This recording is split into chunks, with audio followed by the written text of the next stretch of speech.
Okay, I'm so sorry that I have not been podcasting as I said I would be, and I'm getting people asking all the time, where are these podcasts that you were talking about? So I'm sorry about that. I'm now living on the road. For those of you that are new, last year I bought a Ram ProMaster and I built a mobile recording studio into it with the specific purpose of traveling the country and podcasting. And I've been on the road now for about 5 weeks, and it's been a bit of a challenge, to be quite frank, finding the time, finding a nice quiet location, even though this is incredibly well insulated, both acoustically and thermally. There's still some challenges here, and we're going to just do short little podcasts. I'm going to keep today's podcast really short. I want to talk about what's going on in the news that concerns me. I want to talk about societal issues as they come up. I see the world a little differently to most people, and some people like that, and some people don't like that. Let's talk today about what's going on with Patreon. Now, Patreon kicked off a very popular person, goes by the handle of Sargon of Akkad, and his name is Ben. Very nice guy. But for some reason, MasterCard, of all people, decided that they didn't like his speech, and they told Patreon that they were going to remove him. I believe that is the story. If it's not, correct me. Well, some people didn't like that very much. A lot of people didn't like that. Jordan Peterson, Dave Rubin really upset them, especially Jordan Peterson. Jordan Peterson saw this as, you have crossed the line in the sand and we're not drawing another one. This is it. So today, as I record this, January 15, 2019, Jordan Peterson, Dave Rubin, and Sam Harris have all left Patreon today, right now. They're gone. It's history. Patreon is going to pay a horrendous price for this. Already, all three of those guys, Dave Rubin and Jordan Peterson, probably more than Sam Harris, lost tons and tons of their financial support because they weren't waiting until today, when Patreon kicked off Sargon of Akkad. They just left, and so did I, the same day, or I think I was the second day, the day after. I just deleted my account. I just created a Patreon account. I had just started asking people to subscribe and financially support me through Patreon. One person, it was just 24 hours, one person had just done so. And then I saw all this news blowing up, and I said, no problem.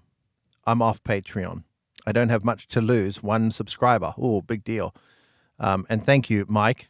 I really appreciate you. So what does this mean for Patreon? It's probably going to mean their collapse, and that's a good thing. It's the market, you see. It's the market action. Libertarians often, and if you don't know who I am, I've been involved in libertarian circles. I helped build the Ron Paul movement. But a little while ago, when I started to see the folly in personal identification with a philosophy, in other words, going as far as saying I am a something or other, whether it's a conservative or a libertarian, I just like to think. I'm not a libertarian. I think libertarian philosophy has some fundamental principles that would completely transform the world in a very beneficial way. But I'm not a libertarian because I refuse to personally identify with a philosophy.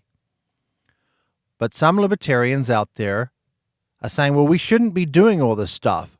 We shouldn't be responding like this. We shouldn't be protesting. We shouldn't be voting with our wallet. Really? Hello? That's the market at work. This is how it works. This is all how it works. The people have the power to say, what? No, we're not doing that. That is not appropriate. I will protest. Oh, what are you going to do? I'm going to stop giving you my money. That's what I'm going to do. Ouch. Oh, yeah, that hurts, huh? And the more we do that, the more the marketplace will listen to sane voices. Yesterday, Gillette. Oh, have you seen it? Have you seen the ad by Gillette, by Procter & Gamble's Gillette? They released this video yesterday, this almost 2-minute long masculinity bashing ad. Now, I've seen some beta cucks out there that think, oh, it's not bashing masculinity. Yes, look down their Facebook profiles. You'll see why they don't think so. Not all men are men, right? Unfortunately, today, some men, well, let's keep it suitable for work, shall we? So Gillette ran this ad. People didn't like it. The dislikes are mounting up. I took a screenshot yesterday. There were 10,000 likes, and there were, I think, 106,000 dislikes. That ratio has now dramatically shifted. That's a pretty extreme ratio.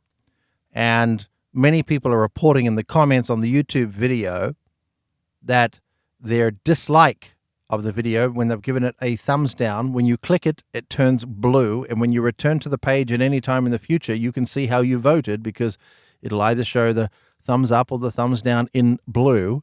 If none of them are blue, if they're just back to their gray, then it means you haven't voted yet. Well, lots of people on the comment thread are saying that I returned to the video and my dislike, my thumbs down vote was gone. They can tell because it's no longer blue. It's back to gray. These people really don't like that we are actually in the majority. The answer to toxic masculinity is not less masculinity. It is more. Men require role models. They require masculine men to show them how to behave in society. It's the market again. But we don't deal with, are we going to solve rape by banning sex? That is the moral equivalent. It's ridiculous. No one would even remotely consider that. But this is what the feminist is trying to do. Toxic masculinity. Are there problems with masculinity? Absolutely, of course there are, just as there are with feminism. I would say that today, toxic feminism is radically more harmful to our society and our culture than any level of toxic masculinity that may exist. But the answer is not less masculinity. It is more. Men need to stand up and grow a backbone and be men. There's a lot of things that we're just not allowed to talk about anymore, or we're told we're not allowed to talk about anymore because of this whole situation. Alexandra Ocasio-Cortez said the other day, it's been a widely memed quote, it's more important to be morally right than factually correct. But to be factually incorrect is morally wrong.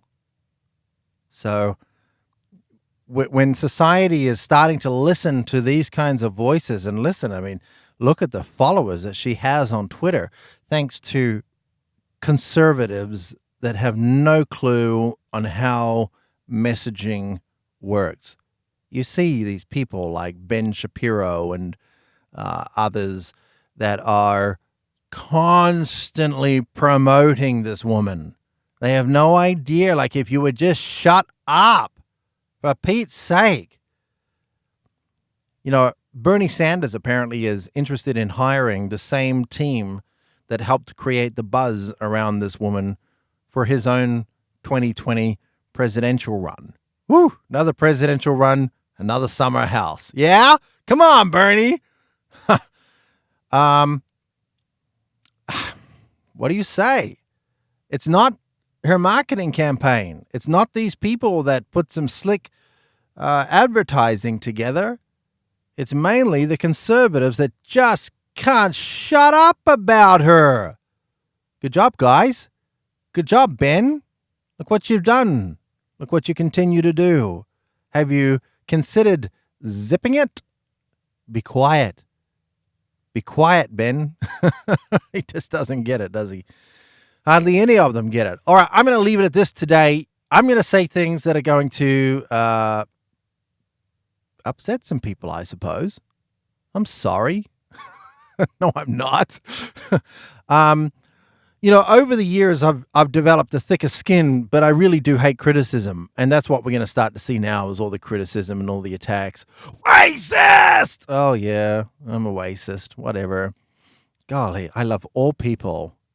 I don't think I have a racist bone in my body, but if there is, let's remove it. But there are realities that need to be discussed and talked about. We can have some incredibly interesting and illuminating guests on this podcast. And this podcast feed will operate a little differently. I described it a little bit in the introduction. We'll just do short podcasts like this. I'm going to do them daily.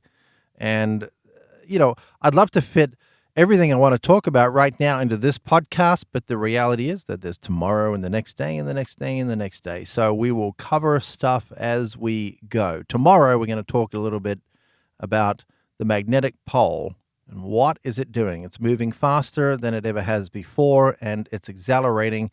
It's swinging all around the northern hemisphere, and let's talk about that and get some information and consider some of the potential catastrophic possibilities of a sudden pole reversal, which is hopefully astronomically unlikely. But if it did happen, would be a near extinction level event. So tomorrow we'll talk about that. We're going to talk about some stuff that's just going to upset some people. So buckle your seatbelts, Dorothy, because Kansas is going bye-bye. I try to do these unedited. I'm going to try to find a way to actually do these live on both YouTube and Facebook and maybe on Twitter as well. We will see about that. I really prefer to do things live. I don't like to do things pre-recorded like this. I tried to do this twice already and stopped the recording. That's why I don't like to do them not live, because I like the pressure of doing it live. I like the fact that I can't reach over here and hit stop. Let's do that again. As I already did twice here, as I explained. So have a wonderful day, and I'll see you tomorrow. Take care. Bye-bye now.